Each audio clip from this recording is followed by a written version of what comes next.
Hi అండి. నమస్తే. నేను మీ Vaishnavi. Welcome back to Foodies Light. ఈరోజు మన ఛానల్లో రెసిపీ వచ్చేసి కరివేపాకు ఇంకా పెప్పర్తో చికెన్ దమ్ బిర్యానీని ఎలా చేసుకోవాలో చూపించబోతున్నాను. ఒక్కసారి నేను చెప్పే విధంగా కరివేపాకుతో చికెన్ బిర్యానీ ట్రై చేయండి.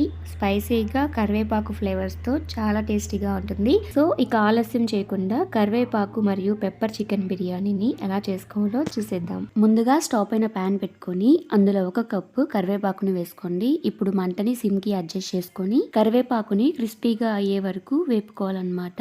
ఇలా ఫ్రై అయిన తర్వాత ఇప్పుడు ఒకసారి చెక్ చేయండి. నలిపి చూస్తే ఈజీగా బ్రేక్ అవ్వాలన్నమాట. ఇలా అయిన తర్వాత ఇప్పుడు కరివేపాకు మొత్తం మిక్సీ జార్లోకి ట్రాన్స్ఫర్ చేసుకొని ఫైన్ పౌడర్ లాగా గ్రైండ్ చేసేసుకోండి. తర్వాత ఒక 1/2 kg చికెన్ తీసుకొని అందులో కొంచెం సాల్ట్ వేసుకొని 2-3 సార్లు శుభ్రంగా వాష్ చేసుకోండి. వెంటనే ఇందులోకి 1/2 టీ స్పూన్ పసుపు, 1/2 టీ స్పూన్ సాల్ట్, అలాగే 1.5 టేబుల్ స్పూన్ మెత్తగా నూరుకున్న మిరియాల పొడి వేసుకోండి. ఇంకా మెత్తగా గ్రైండ్ చేసుకున్న కరివేపాకు పొడిని కూడా వేసేసుకోవాలన్నమాట. 2 టీ స్పూన్ల అల్లం వెల్లుల్లి పేస్ట్ కూడా వేసుకుని ఈ మసాలా స్పైసెస్ని ముక్కలకి బాగా పట్టించాలన్నమాట. 2 నిమిషాల పాటు ఇలా మసాజ్ చేస్తూ మిక్స్ చేసుకున్న తర్వాత ఇప్పుడు ఈ బౌల్ని ఒక అరగంట పాటు ఫ్రిడ్జ్లో పెట్టేసుకొని మ్యారినేట్ చేసుకోవాలండి. వెంటనే ఇంకొక బౌల్ తీసుకొని అందులో 2 కప్స్ బాస్మతి రైస్ని తీసుకోండి. ఇందులో సరిపడా వాటర్ పోసుకొని 2-3 సార్లు శుభ్రంగా వాష్ చేసుకోవాలన్నమాట. వెంటనే ఇందులోకి మళ్ళీ సరిపడా వాటర్ని పోసుకొని అరగంట పాటు నానబెట్టుకోండి. బిర్యానీని ఎప్పుడూ కూడా పాత బియ్యంతోనే చేసుకోవాలండి. అప్పుడే బిర్యానీ చక్కగా పొడి పొడిగా వస్తుంది. 1/2 అవర్ తర్వాత ఇప్పుడు స్టవ్ పైన స్టీల్ గిన్నె కానీ అల్యూమినియం గిన్నె కానీ తీసుకొని అందులోకి 3 టేబుల్ స్పూన్స్ ఆయిల్ వేసుకొని హీట్ చేసుకోండి. ఆయిల్ హీట్ అయిన తర్వాత 2 బిర్యానీ ఆకు, 4 లవంగాలు, 4 యాలకులు, 1 ఇంచు చెక్క, 2 స్టార్ పువ్వు, అలానే 2 మరాఠీ మొగ్గను వేసుకొని ఒక అర నిమిషం పాటు ఫ్రై చేసుకోవాలన్నమాట. ఇవి ఫ్రై అయిన తర్వాత ఇందులోకి 4 నుంచి 5 పచ్చిమిర్చిని మిడిల్కి కట్ చేసుకుని వేసుకోండి. ఇప్పుడు గరిటెతో మొత్తం ఒకసారి మిక్స్ చేసేసుకొని ఈ పచ్చిమిర్చి కూడా వేగే వరకు వేపుకోవాలన్నమాట. ఇందులోకి ఒక 1/2 కప్పు క్లీన్ చేసుకున్న పుదీనా వేసుకొని వేపుకోండి. పుదీనా కూడా వేగిన తర్వాత మంచి స్మెల్ వస్తుందన్నమాట.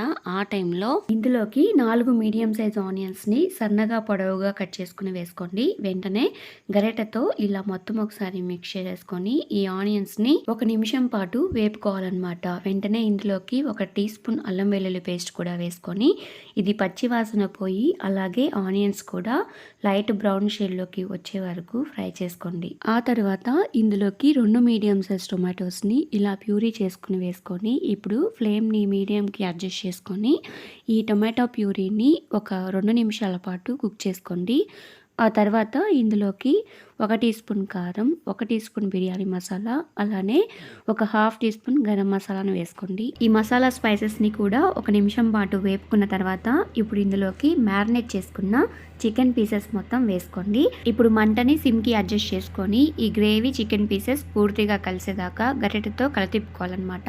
ఇలా కలతిప్పుకున్న వెంటనే ఇప్పుడు ఈ చికెన్ని ఈవెన్గా స్ప్రెడ్ చేసుకొని మూత పెట్టేసి ఈ చికెన్ పీసెస్ మొత్తం 60% ఉడికేదాకా కుక్ చేసుకోండి. మిగతా 40% వచ్చేసి రైస్తో పాటు ఉడుకుతుంది. చికెన్ అడుగంటకుండా మధ్య మధ్యలో మిక్స్ చేసుకుంటూ ఉండండి. మీకు ఎప్పుడైతే 60% కుక్ అయింది అనిపిస్తుందో ఆ టైంలో ఇందులోకి 1 కప్పు బాస్మతి రైస్కి 2 కప్పుల వాటర్ని యాడ్ చేసుకోవాలి. అంటే నేను 2 కప్స్ బాస్మతి రైస్ తీసుకున్నాను కాబట్టి 4 కప్స్ వాటర్ని యాడ్ చేసుకున్నాను. వాటర్ పోసుకున్న తర్వాత ఇప్పుడు ఇందులోకి రుచికి తగినట్లుగా సాల్ట్ వేసుకోండి. ఆల్రెడీ చికెన్ మ్యారినేషన్లో సాల్ట్ వేసాం కాబట్టి కొంచెం చూసుకొని అడ్జస్ట్ చేసుకోండి. ఇప్పుడు గరిటెతో మొత్తం ఒకసారి అడుగు నుంచి తిప్పుకొని మంటని మీడియంకి అడ్జస్ట్ చేసుకొని వాటర్ని ఇలా బాయిల్ చేసుకోండి. ఎప్పుడైతే వాటర్ బాయిల్ అవుతాయో ఆ టైంలో ఇందులోకి 1/2 కప్పు కొత్తిమీర వేసుకోండి. ఇప్పుడు ఫ్లేమ్ని సిమ్కి అడ్జస్ట్ చేసుకొని నానబెట్టుకున్న రైస్లో నుంచి వాటర్ని డ్రైన్ అవుట్ చేసి బియ్యం మొత్తం ఇందులో వేసేసుకోండి. ఇప్పుడు ఒక్కసారే కలతిప్పుకోండి. మాటికి కలతిప్పారంటే ఈ బియ్యం విరిగిపోతాయి అన్నమాట. రైస్ని పూర్తిగా కలతిప్పుకున్న తర్వాత ఇప్పుడు దీనిపైన బరువుగా ఉన్న మూతను పెట్టుకొని లో ఫ్లేమ్లోనే 20 నిమిషాల పాటు బిర్యానీని కుక్ చేసుకోండి. ఒకవేళ మీ దగ్గర ఇటువంటి మూత లేనట్లయితే మామూలు మూతని కూడా పెట్టుకొని ఒక గిన్నెలోకి నిండుగా వాటర్ పోసుకొని ఆ గిన్నెని ఆ మూత పైన పెట్టేయండి. అలా చేసినా కూడా ప్రెషర్ అనేది పోదనమాట. 20 నిమిషాల తర్వాత స్టవ్ ఆఫ్ చేసుకొని 5 నిమిషాలు వదిలేయండి. ఆ తర్వాత గరిటెతో ఒక పక్క నుంచి బిర్యానీని తీసుకుంటూ సర్వ్ చేసుకోండి. ఈ బిర్యానీకి కాంబినేషన్గా చికెన్ కర్రీ కానీ లేదంటే బిర్యానీ గ్రేవీ కానీ లేదా రైతా కూడా చాలా టేస్టీగా ఉంటుంది. మరి డెఫినెట్గా ట్రై చేసి మీకు ఎలా వచ్చిందో నాకు కమెంట్స్లో చెప్తారు కదా. రెసిపీ నచ్చితే లైక్ చేయండి, మీ ఫ్రెండ్స్కి ఫ్యామిలీ మెంబర్స్కి షేర్ చేయండి. మరెన్నో మంచి టేస్టీ అండ్ సింపుల్ రెసిపీస్ కోసం ఫుడీస్ ఇలైట్ ఛానల్ని షేర్ చేసి సబ్స్క్రైబ్ చేసుకోండి.